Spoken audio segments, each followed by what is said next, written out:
On a sweltering 2nd of July 1937, a sleek, twin-engine aircraft lifted from the rudimentary airstrip of a remote Pacific island. Aboard this mechanical marvel sat one of the world's most celebrated women, her spirit as boundless as the vast blue above. Yet mere minutes after its departure, the plane, along with its famous pilot, vanished without a trace. No wreckage, no desperate distress signal pierced the air, no logical explanation emerged from the endless horizon. The aviator was Amelia Earhart, a name synonymous with courage and pioneering spirit. Her aircraft, a Lockheed Electra 10E, was meant to carry her into history, not into an enduring enigma. Over 80 years have since elapsed, but the disappearance of Amelia Earhart remains one of aviation's most haunting and profound mysteries.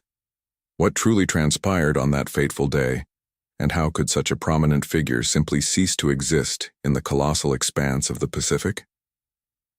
The 1930s belonged in many ways to Amelia Earhart. She wasn't merely a pilot, she was a global phenomenon, an icon who soared beyond the clouds and into the hearts of millions.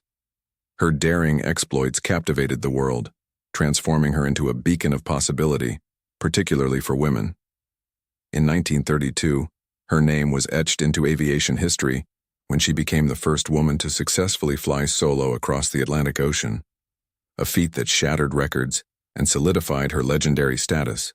Amelia wasn't just breaking barriers, she was obliterating them, inspiring countless individuals to pursue their own audacious dreams. She embodied the spirit of modern aviation, pushing the boundaries of what was deemed possible for both humans and machines.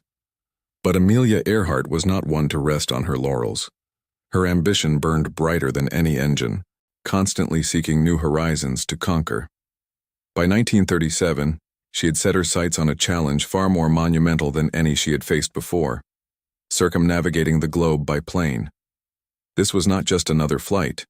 It was an epic undertaking, a colossal endeavor that would test the limits of human endurance, mechanical reliability, and navigational precision. It was designed to be the longest flight ever attempted at that time, a testament to her unyielding resolve and pioneering spirit. The sheer scale of such an ambition cast a long shadow, hinting at the immense risks involved, especially when pitted against the vast and unforgiving unknown that lay ahead.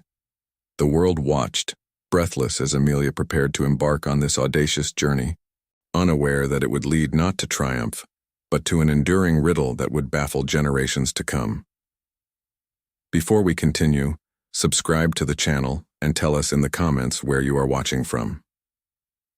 The grand global adventure began with Amelia Earhart's departure from Miami, USA, a city pulsing with the excitement of her audacious quest. The meticulous plan was to circumnavigate the globe as closely as possible to the equator, a route designed to minimize flight time and maximize the use of favorable winds. Her chosen aircraft for this monumental journey was the Lockheed Electra 10E, a state-of-the-art twin-engine monoplane that had been specially modified for the expedition. Engineers had installed massive auxiliary fuel tanks, transforming much of the passenger cabin into a reservoir of aviation fuel, essential for the unprecedented range required for such a flight. Beside Amelia in the cockpit was Fred Noonan, her trusted navigator, whose expertise in celestial navigation would be critical across the featureless expanses of ocean. Their projected journey spanned an astonishing distance of approximately 47 kilometers, a truly staggering figure for the aviation technology of the era. The initial legs of the flight unfolded with remarkable success, a testament to Earhart's piloting skill and Noonan's navigational prowess. They triumphantly crossed the vast continent of South America, soared over the diverse landscapes of Africa, navigated the ancient skies of India, and traversed the vibrant, complex territories of Southeast Asia. Each successful landing marked another milestone, another step closer to their ultimate goal. From Australia, they launched themselves towards the most treacherous and unforgiving leg of their journey, the immense and daunting Pacific Ocean. The sheer, boundless expanse of water stretched before them, a vast unknown that silently hinted at the impending dangers that lay hidden beneath its seemingly calm surface. This was the turning point, the ultimate test of their resolve and the Electra's endurance. On July 2, 1937, with the rising sun casting long shadows, Earhart and Noonan departed from Lae, New Guinea, embarking on what would tragically become their final fateful flight. Their destination was the minuscule Howland Island, a speck of land barely 2 miles long and half a mile wide, situated in the middle of the Pacific. This tiny coral atoll, barely larger than many modern airport runways, was their crucial refueling stop, a beacon of hope in a sea of endless blue. To assist them in locating this needle in a haystack, the USCGC Itasca, a United States Coast Guard cutter, had been strategically positioned near Howland Island. Its vital role was to act as a radio beacon, transmitting signals that Earhart and Noonan could home in on, guiding them through the vast, featureless ocean to their elusive target. As the hours dragged on, the initial optimism began to wane, slowly replaced by a growing sense of unease. The radio communications from the Electra became increasingly sporadic, riddled with static and fraught with confusion.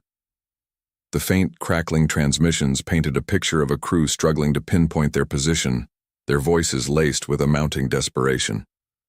The Itasca's crew desperately tried to establish a clear line of communication, sending out strong homing signals, but the responses from the Electra were fragmented, often contradictory. At one point, Amelia Earhart's voice, strained but resolute, cut through the static with a chilling declaration, "We must be on you, but we cannot see you."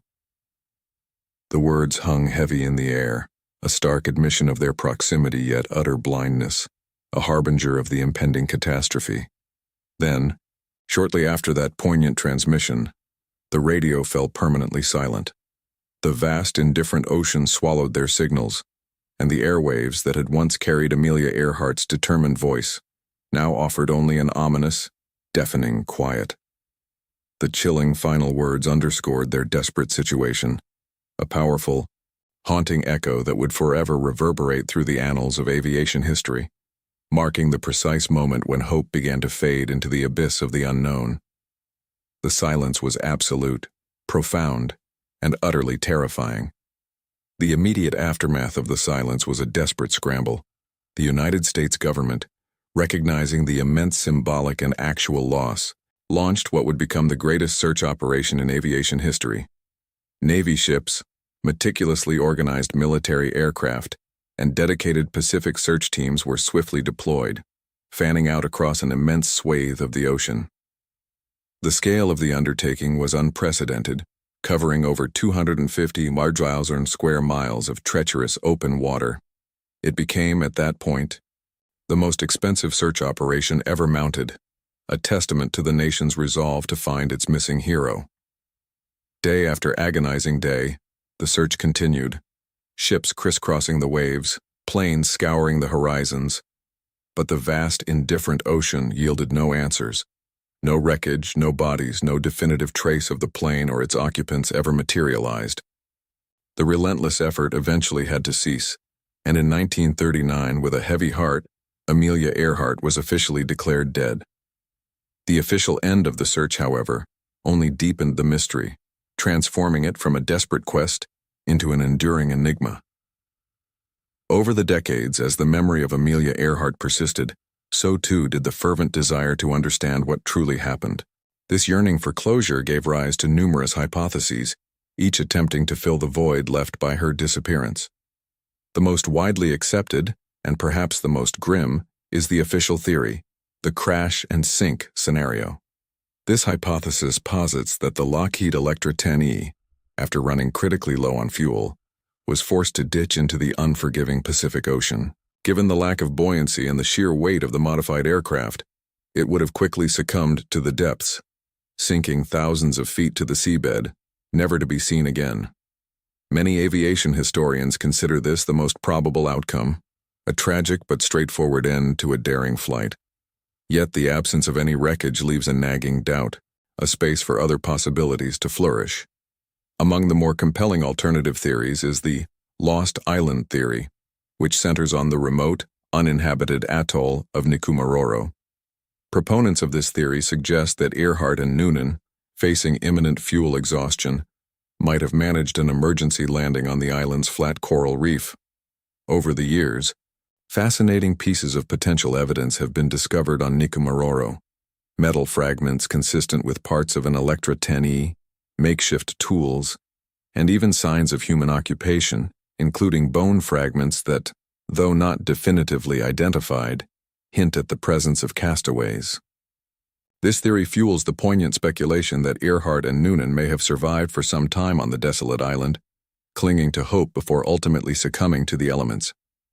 However, despite tantalizing clues, no conclusive proof has ever been found to definitively link these findings to the missing aviators. Beyond these more grounded explanations, the vacuum of information has also given rise to a proliferation of conspiracy theories, ranging from the plausible to the utterly fantastical.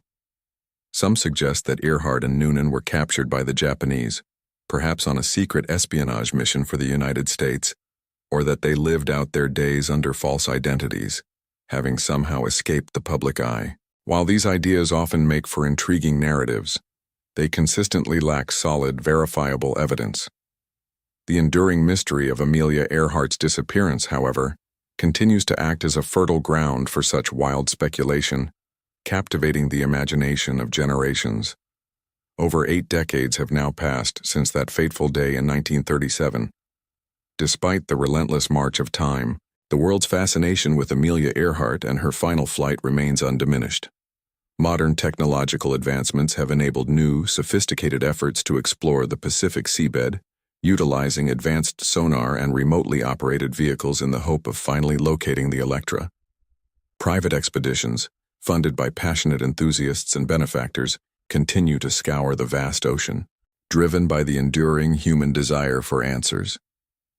Yet the reality persists. Amelia Earhart's final fate remains unknown. Her story concludes not with a triumphant landing or even a clear tragedy, but with a profound and unsettling silence. One plane, 2 courageous pilots, a vast, indifferent ocean, and a flight that simply vanished without a trace, leaving behind an enduring riddle that continues to resonate with humanity's deepest longing for resolution.